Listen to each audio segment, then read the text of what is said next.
नमस्कार बंधु माने आज आमे आपण मानकु रक्षाबंधनर एक महान कथा शुणाइबाकु जाउछु जहाँ स्वयं भगवान श्रीकृष्ण महाराज युधिष्ठिर को शुणाइथिले। साक्षात भगवान को मुखरु कुहा जाइथिबा एही कथा को केवल शुणिबा द्वारा मध्य कोटि कोटि पाप नष्ट होइताए। तेबे चलंतु आपण मानकु सेही महान कथा शुणाइबा। द्वापर जुगरे महाभारतर युद्ध शेष होई सारिथिला एवं पांडव माने हस्तिनापुर रे निज राज्य स्थापन करि सारिथिले। राजा युधिष्ठिर धर्मर मार्ग रे चालिबाकु संकल्प करथिले एवं सर्वदा निज राज्य और प्रजा कल्याण पाई तत्पर रहुतिले। दिने युधिष्ठिर भगवान श्रीकृष्ण निकट को जाई रक्षाबंधन पर्वर महत्व एवं एहा सहित जड़ित पौराणिक कथा विषय जानिबाकु इच्छा प्रकाश कले। युधिष्ठिर भगवान श्रीकृष्ण निकट को आसी कहिले, हे माधव, आपण तीन लोकर ज्ञाता अटंती। आपण प्रत्येक युग एवं कालर घटना सहित परिचित अटंती। मु शुणिछि जे श्रावण मासर पूर्णिमा दिन रक्षाबंधन पर्व पालन करा जाए, जेउथिरे भौणी माने निज भाई हाथ में रक्षा सूत्र बांधि तांकर दीर्घ आयु एवं सुरक्षा कामना करती। दयाकरी मते एही पर्व पछरे थिबा कथा शुणांतु, जहाद्वारा मु एही पर्वर प्रकृत महत्व बुझीपारि। श्रीकृष्ण हसी कहिले, धर्मराज, तुमर एही प्रश्न अत्यंत महत्वपूर्ण। रक्षाबंधन पर्व केवल भाई भौणीर पवित्र संपर्कर प्रतीक नुहे, यह धर्म, वचनबद्धता एवं भक्तिभावर मध्य प्रतीक अटे। यही पर्व पछरे एक प्राचीन कथा रही जहाँ त्रेतया जुगरे घटिथिला। यही कथा महान दानवीर राजा बलि एवं देवी लक्ष्मी सहित जड़ित अटे। मु तुमको सही कथा शुणाउछि, जहाँ शुणी तुमे एही पर्वर प्रकृत अर्थ एवं महत्व बुझीपार। युधिष्ठिर कहिले, हे केशव, दयाकरी मते सही कथा शुणांतु। मु एही कथा शुणिबा पई अत्यंत उत्सुक अछि। श्रीकृष्ण कथा आरंभ करी कहिले, हे युधिष्ठिर, प्राचीन कालर कथा। सेतेबेले देवता एवं दानव मानक मध्यरे निरंतर युद्ध हेउथिला। दानव माने अनेक थर स्वर्ग उपरे आक्रमण करथिले, किंतु देवता मानक चतुरता एवं भगवान विष्णु को कृपारे सेमाने प्रत्येक थर पराजित हेउथिले। थरे देवता एवं दानव मानक मध्यरे एक संधि हैला एवं सेमाने मिसी समुद्र मंथन करबाकू निष्पत्ति नेले। समुद्र मंथन एक विशाल आयोजन थिला, जेउथिरे देवता एवं दानव उभय मिसी मंदराचल पर्वत को मंथन दंड एवं नागराज बासुकी को रज्जु भावे व्यवहार करथिले। समुद्र मंथनरू अनेक प्रकार रत्न, औषध एवं अमृत बाहरीतिला। एही रत्नगुड़ी को देवता एवं दानव माने निज निज मध्यरे बांटिबाकू लागिले, किंतु जेतेबेले अमृत बाहरिला सेतेबेले देवता माने निज चतुरतारे अमृत को प्राप्त करिनेले। दानव मानकु अमृतर भाग मिलिला नहीं। देवता मानक एही छଳରେ दानव माने अत्यंत क्रोधित होइगले एवं सेमाने देवता मानकु निजर सबुठारु बड़ शत्रु भाविले। समुद्र मंथन समय रे ही देवी लक्ष्मी प्रकट होइतिले। से अत्यंत सुंदर एवं तेजस्वी थिले एवं प्रकट हेबा परे से भगवान विष्णु निकट को चली जाइथिले। एही कारणरू तांको समुद्रर कन्या बोली मध्य कुहा जाए। हे युधिष्ठिर, दानव माने अमृत एवं लक्ष्मी को हराइबा परे अत्यंत क्रोधित होइगले एवं सेमाने देवता मानक ठारु प्रतिशोध नेबाकू चाहिए, किंतु बारंबार चेष्टा करबा सत्वे मध्य दानव माने देवता मानक पराजित करि पारिले नहीं। सत्य युगरे राक्षस कुल रे जड़े एपरी तेजस्वी पुरुषक जन्म हैला, जीए तीन लोक उपरे निजर आधिपत्य स्थापन करथिले। युधिष्ठिर कहिले, हे केशव, एही समस्त घटनार रक्षाबंधन सहित कौन संपर्क रही? भगवान श्रीकृष्ण कहिले, हे युधिष्ठिर, एही समस्त घटनार रक्षाबंधन सहित निश्चिंत भाव में संपर्क रही। तेणु तुमे ध्यान देई एही कथा शुण।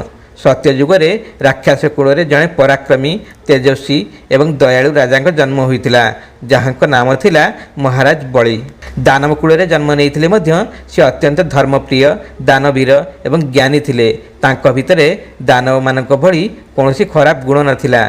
से महादेवंकर परम भक्त थिले एवं सर्वदा सृष्टिर कल्याण पाई कार्य करुथिले। महाराज बलि भक्त प्रहलाद नाती थिले।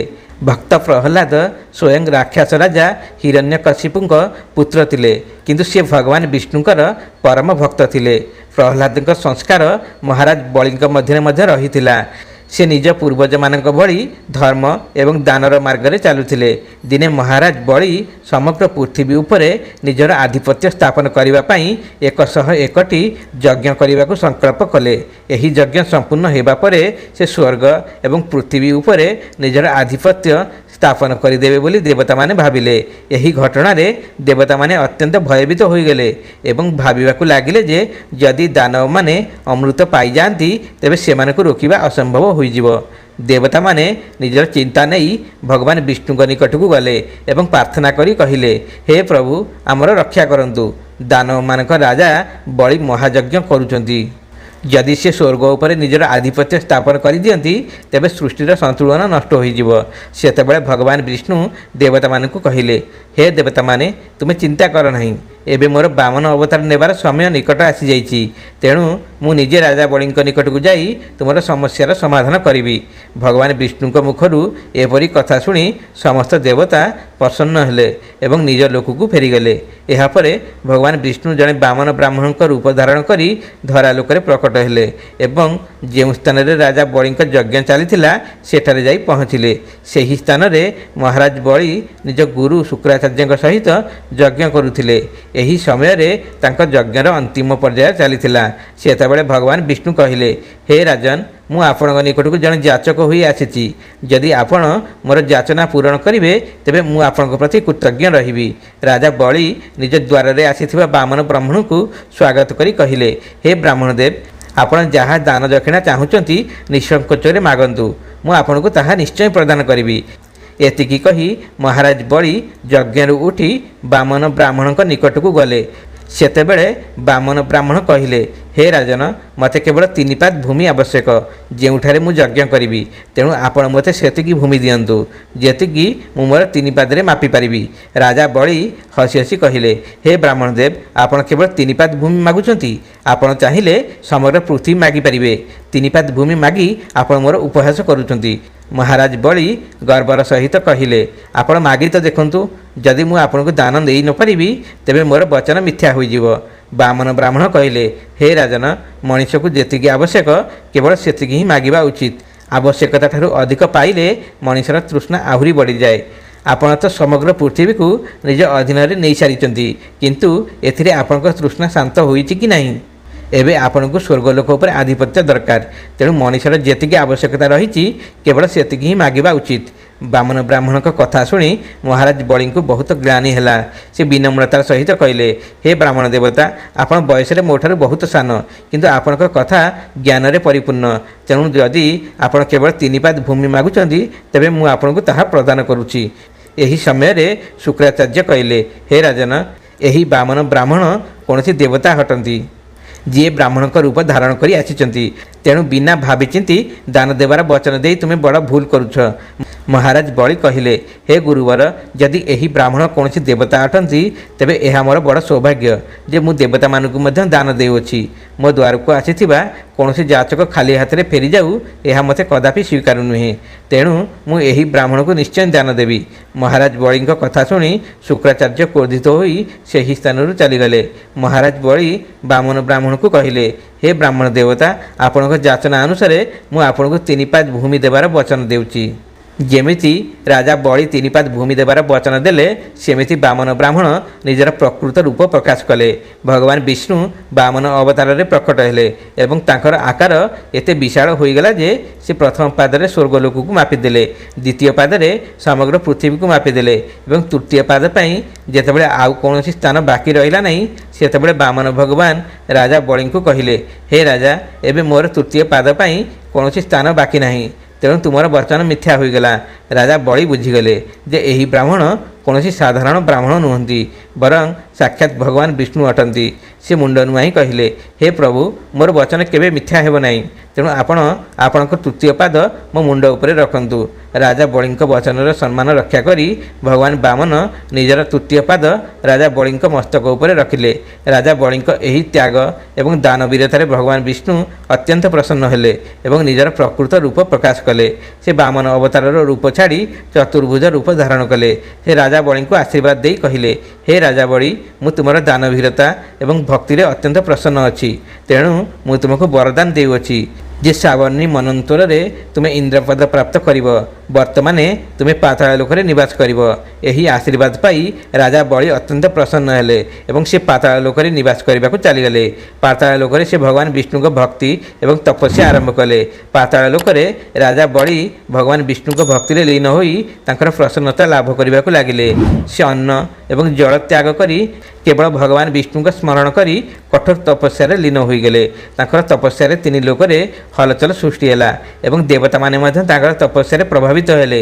ଦିନେ ରାଜା ବଳିଙ୍କ କଠୋର ତପସ୍ୟାରେ ପ୍ରସନ୍ନ ହୋଇ ଭଗବାନ ବିଷ୍ଣୁ ସମୁଦ୍ର ମଧ୍ୟରେ ପ୍ରକଟ ହେଲେ ଏବଂ ମହାରାଜ ବଳିଙ୍କ ସମ୍ମୁଖରେ ନିଜ ଦିବ୍ୟ ରୂପ ଧାରଣ କଲେ। ଭଗବାନ ବିଷ୍ଣୁଙ୍କ ତେଜ ଏବଂ ଆଲୋକରେ ସମୁଦ୍ର ଭିତରେ ସମଗ୍ର ସ୍ଥାନ ଦିବ୍ୟ ଆଲୋକରେ ଭରିଗଲା। ମହାରାଜ ବଳି ଆଖି ଖୋଲି ନିଜ ସମ୍ମୁଖରେ ଭଗବାନ ବିଷ୍ଣୁଙ୍କୁ ଠିଆ ହୋଇଥିବା ଦେଖି ତୁରନ୍ତ ତାଙ୍କ ଚରଣରେ ପ୍ରଣାମ କଲେ। ମହାରାଜ ବଳି ହାତ ଯୋଡ଼ି ଭଗବାନ ବିଷ୍ଣୁଙ୍କୁ କହିଲେ, ହେ ପ୍ରଭୁ, ଆପଣ ମୋର ସାଧନା ଏବଂ ଭକ୍ତିରେ ପ୍ରସନ୍ନ ହୋଇ ମୋ ସମ୍ମୁଖରେ ପ୍ରକଟ ହୋଇଛନ୍ତି। ଏହା ମୋ ପାଇଁ ପରମ ସୌଭାଗ୍ୟର କଥା। ଦୟାକରି ମୋତେ ଆପଣଙ୍କ ଆଶୀର୍ବାଦ ପ୍ରଦାନ କରନ୍ତୁ। ଭଗବାନ ବିଷ୍ଣୁ ମୃଦୁ ହସି କହିଲେ, ହେ ମହାବଳି, ତୁମର ତପସ୍ୟା ଏବଂ ଭକ୍ତି ମୋତେ ଅତ୍ୟନ୍ତ ପ୍ରସନ୍ନ କରିଛି। ତୁମେ ତୁମର ତପସ୍ୟା ଦ୍ୱାରା କେବଳ ପାତାଳ ଲୋକ ନୁହେଁ, ସ୍ୱର୍ଗ ଲୋକକୁ ମଧ୍ୟ ପବିତ୍ର କରିଦେଇଛ। ମୁଁ ତୁମ ଉପରେ ପ୍ରସନ୍ନ ଅଛି ଏବଂ ତୁମକୁ ବରଦାନ ଦେବା ପାଇଁ ଏଠାକୁ ଆସିଛି। ତୁମର ଇଚ୍ଛା ପ୍ରକାଶ କର। ତୁମେ ଯାହା ମାଗିବ ତାହା ନିଶ୍ଚୟ ପାଇବ। ମହାରାଜ ବଳି ବିନମ୍ରତାର ସହିତ କହିଲେ, ହେ ପ୍ରଭୁ, ମୁଁ ଆପଣଙ୍କଠାରୁ କୌଣସି ଭୌତିକ ବରଦାନ ମାଗିବାକୁ ଚାହେଁ ନାହିଁ। ମୋର କେବଳ ଗୋଟିଏ ଇଚ୍ଛା ଯେ ମୁଁ ସର୍ବଦା ଆପଣଙ୍କ ଚରଣରେ ରହିପାରିବି। ହେ ମୋର ପାଳକ, ମୋତେ ଏଭଳି କିଛି ଦରକାର ନାହିଁ। ମୋତେ କେବଳ ଆପଣଙ୍କ ସାଥୀ ହୋଇ ରହିବାକୁ ଦିଅନ୍ତୁ। ଦୟାକରି ମୋତେ ଏପରି ଆଶୀର୍ବାଦ ଦିଅନ୍ତୁ ଯାହାଦ୍ୱାରା ମୁଁ ଆପଣଙ୍କ ସହିତ ରହିପାରିବି ଏବଂ ଆପଣଙ୍କ ସେବକ ଭାବରେ ଜୀବନ ବିତାଇ ପାରିବି।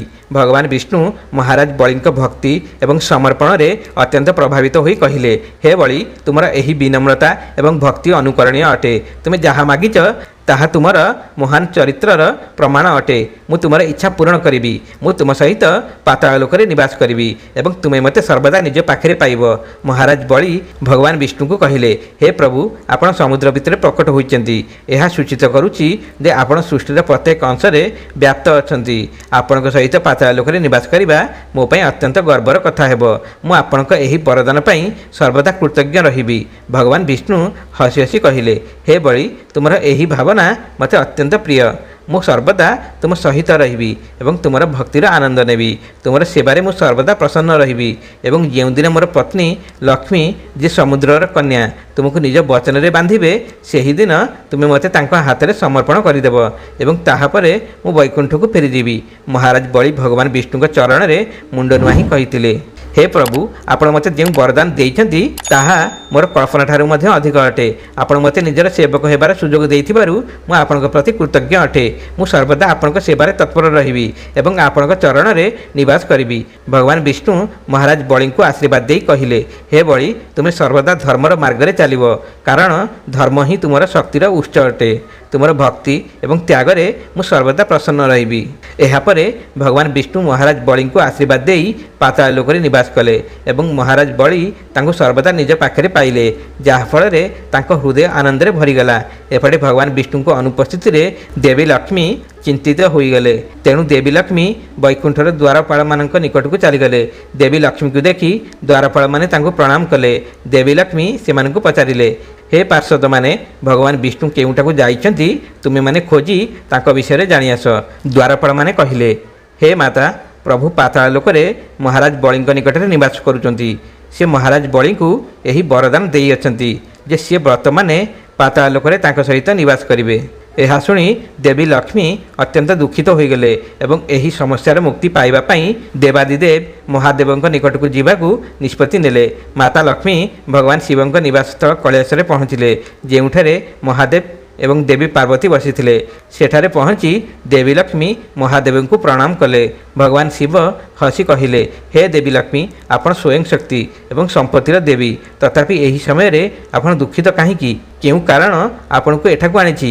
ଦେବୀ ଲକ୍ଷ୍ମୀ ନିଜର ବେଦନା ପ୍ରକାଶ କରି କହିଲେ, ହେ ମହାଦେବ, ମୋର ସ୍ୱାମୀ ଭଗବାନ ବିଷ୍ଣୁ ପାତାଳ ଲୋକରେ ମହାରାଜ ବଳିଙ୍କ ସହିତ ନିବାସ କରୁଅଛନ୍ତି।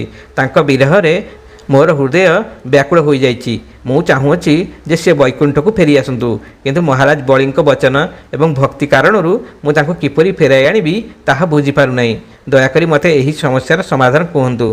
भगवान शिव गंभीर भाव में कहले, हे देवी लक्ष्मी, राजा बलि निज वचन में अटल एवं जड़े धर्मनिष्ठ व्यक्ति अटंती। जदि आपण तांको कौनसी वचन में बांधि पारिबे तेबे से निश्चय ताहा पालन करिवे। मोर परामर्श हेउछि आपण जड़े नागकन्यार रूप धारण करी पाताल लोक को जातु एवं राजा बलिंक ठारू आपणक रक्षा करिवार वचन नियंतु। जेतेबेले से आपणक रक्षा करिवार वचन देदेवे सेतेबेले आपण तांको ठारू भगवान विष्णु को फेराई देबाकू मागी पारिबे। एहीपरि भाबरे राजा बलि निज वचनर पालन करी भगवान विष्णु आपणको समर्पण करदेवे। भगवान शिव कहले, आपणक सहित नागराज वासुकी को मध्य नहीं जातु, सी आपण को साहाय्य करेंगे। यापर देवी लक्ष्मी महादेवी को धन्यवाद दे जड़े नागकन्यार रूप धारण कले। नागकन्यार रूप धारण करी देवी लक्ष्मी नागराज वासुकी को सांगरे नहीं पातालोक जावाई बाहर। देवी लक्ष्मी एवं नागराज वासुकी से समुद्र निकट में पहुँचले जेउठारू पातालोक जीवार मार्ग थिला। यापर से समुद्र मध्य प्रवेश करी पातालोक आड़क जावाक लगिले। बाटरे देवी लक्ष्मी वासुकी को कहले, हे नागराज, एबे आपण एक पवित्र रक्षा सूत्रर रूप धारण करंतु, जहाकू मु महाराज बलिंक हाथ में बांधिबी। माता लक्ष्मी का आज्ञा पालन करी नागराज वासुकी निज शरीर को एक लाल रंगर रक्षा सूत्र में परिणत करदेले। यापर नागकन्यार रूप में देवी लक्ष्मी से ही लाल रंगर रक्षा सूत्र को नहीं पातालोक में पहुँचले एवं सेठारू महाराज बलिंक राजप्रसाद आड़क यात्रा कले। जेतेबेले नागकन्या रूप में थिबा देवी लक्ष्मी महाराज बलिंक राजप्रसाद में प्रवेश कले सेतेबेले महाराज बलि तांकु देखि तुरंत स्वागत कले एवं कहिले, हे देवी, आपण किए एवं आपण एही पाताल लोक को किपरि आसिले? कौनसी समस्या अच्छी कि जहाँपाई आपण मो निकट को आसिचंती? नागकन्या रूप में थिबा देवी लक्ष्मी विनम्रतार सहित उत्तर देले, हे महाबली, मु जने साधारण नागकन्या जीए यही कठिन समय रे आपणक शरण को आसी अछि। मोर परिवार संकट रे अछि एवं मते आपणक सहाय्यर आवश्यकता रही अछि। मु आपणक निवेदन करूअछि जे आपण मोर रक्षा करिवार वचन दियंतु। महाराज बलि कहिले, हे देवी, आपण चिंता करंतु नाही। यही पातालोक रे जी मध्य मोर शरण को आसे मु तार रक्षा करे। मु आपणक वचन देउछि जे मु आपणकर रक्षा करिवि। कहंतु मु आपणक किपरि सहाय्य करि परिबि? नागकन्या कहिले, हे महाबली, आपणक हाथ में यही रक्षा सूत्र बांधी मु आपणक ठारू मोर रक्षा करिवार वचन नेबाकू चाहूँगी। यही सूत्र आम कूलर परंपरा सहित जड़ित एवं एहाकू बांधिबा परे आपण मोर रक्षक होइजिबे। महाराज बलि हसी कहिले, हे देवी, आपण तो बहुत सरल कार्य मागुछंती। मु एही रक्षा सूत्र बांधिबा पई सहजरे प्रस्तुत अछि। एहापरे नागकन्या महाराज बलिंक हाथ में नागराज वासुकी द्वारा तैयारी रक्षा सूत्र बांधी तांको प्रणाम कले। जेतेबेले से रक्षा सूत्र बांधिले सेतेबेले से निजर प्रकृत रूप प्रकाश कले। वर्तमाने से कौनसी साधारण नागकन्या नुहंती, बरं स्वयं देवी लक्ष्मी थिले। तांकर दिव्य तेजरे समग्र पातालोक आलोकित होई उठिला। महाराज बलि देवी लक्ष्मी को चिन्हिबा मात्रे तांक चरण रे मुंड नुआई प्रणाम करी कहिले, हे माता लक्ष्मी, आपण तो समुद्रर कन्या अटंती एवं आज ठारू आपण मोर भौणी हेले। मु आपणकू वचन देइछि एवं मु निश्चय एही वचन पालन करिवि। देवी लक्ष्मी कहिले, हे महाबली, मु आपणक भक्ति एवं दानशीलता विषय शुणिथिली एवं आज मु निजे मध्य एहार अनुभव करुछि। मु आपणकू निवेदन करुछि जे मोर स्वामी भगवान विष्णु जे आपणक सहित पातालोक रे निवास करुछंती तांकू मो सहित वैकुंठ को फेरी जिबाकू दियंतु। महाराज बलि निजर वचन पालन करी अत्यंत आनंदर सहित भगवान विष्णु को देवी लक्ष्मी को समर्पण करदेले एवं कहिले, हे देवी, आपणक एही रक्षा सूत्र मते आपणक भाई करि देइछि। आज प्रत्येक वर्ष श्रावण मासर पूर्णिमा दिन जेतेबेले कौनसी भौणी निज भाई हाथ में रक्षा सूत्र बांधिब सेतेबेले तांको भाई तांकर रक्षा करिबा पई सर्वदा वचनबद्ध रहिबो एवं मु मध्य एही वचन पालन करिबा पई सर्वदा तत्पर रहिबी। यह शुणी भगवान विष्णु मध्य प्रसन्न हेले एवं सी राजा बलि को वरदान दे कहिले, चतुर्मास समय रे मोर एक अंश पातालोक रे निवास करिवो। जेउ दिन माता लक्ष्मी राजा बलि हाथ में रक्षा सूत्र बांधि से दिन श्रावण मासर पूर्णिमा थिला। सेही दिन ठारू एही दिन को रक्षाबंधन पर्व भाव में पालन करा लगिला। एही कथा को शुणिबा एवं शुणाइबा द्वारा माता लक्ष्मी को कृपा प्राप्त हुए एवं समस्त मनोकामना पूर्ण होता है। श्रीकृष्ण युधिष्ठिर को कहिले, हे धर्मराज, यह थिला रक्षाबंधन महान कथा जहाँ भाई भौणी को पवित्र बंधनर प्रतीक अटे। जीए मध्य एही कथा शुणिब एवं रक्षाबंधन पर्व को सचोट मन रे पालन करिब तांको उपरे माता लक्ष्मी को कृपा सर्वदा बजाय रहिबो। युधिष्ठिर एही कथा शुणी श्रीकृष्ण को धन्यवाद देले एवं रक्षाबंधनर महत्व बुझी पारिले। ସେ ସଂକଳ୍ପ କଲେ ଯେ ଏହି ପର୍ବକୁ ସମଗ୍ର ରାଜ୍ୟରେ ଧୁମଧାମରେ ପାଳନ କରିବେ ଏବଂ ଏହି କଥାକୁ ନିଜ ପ୍ରଜାମାନଙ୍କୁ ଶୁଣାଇବେ, ଯାହାଦ୍ୱାରା ସମସ୍ତେ ଏହାର ମହତ୍ତ୍ୱ ବୁଝିପାରିବେ। ତେବେ ବନ୍ଧୁମାନେ, ଏହିପରି ଭାବରେ ଭଗବାନ ଶ୍ରୀକୃଷ୍ଣ ଧର୍ମରାଜ ଯୁଧିଷ୍ଠିରଙ୍କୁ ରକ୍ଷାବନ୍ଧନର ଏହି ମହାନ କଥା ଶୁଣାଇଥିଲେ। ଆପଣମାନଙ୍କୁ ଏହି କଥା କିପରି ଲାଗିଲା କମେଣ୍ଟ କରି ନିଶ୍ଚୟ ଜଣାନ୍ତୁ। ଯଦି ଏହି ସୂଚନା ଭଲ ଲାଗିଥାଏ ତେବେ ଏହି ଭିଡ଼ିଓକୁ ନିଶ୍ଚୟ ଲାଇକ୍ କରନ୍ତୁ ଏବଂ କମେଣ୍ଟରେ ଜୟ ଶ୍ରୀକୃଷ୍ଣ, ଜୟ ମା ଲକ୍ଷ୍ମୀ ଏବଂ ହର ହର ମହାଦେବ ନିଶ୍ଚୟ ଲେଖନ୍ତୁ। ଏହା ସହିତ ଚ୍ୟାନେଲକୁ ସବସ୍କ୍ରାଇବ୍ କରନ୍ତୁ। ଆପଣ ସମସ୍ତଙ୍କୁ ଧନ୍ୟବାଦ। ଜୟ ଜଗନ୍ନାଥ।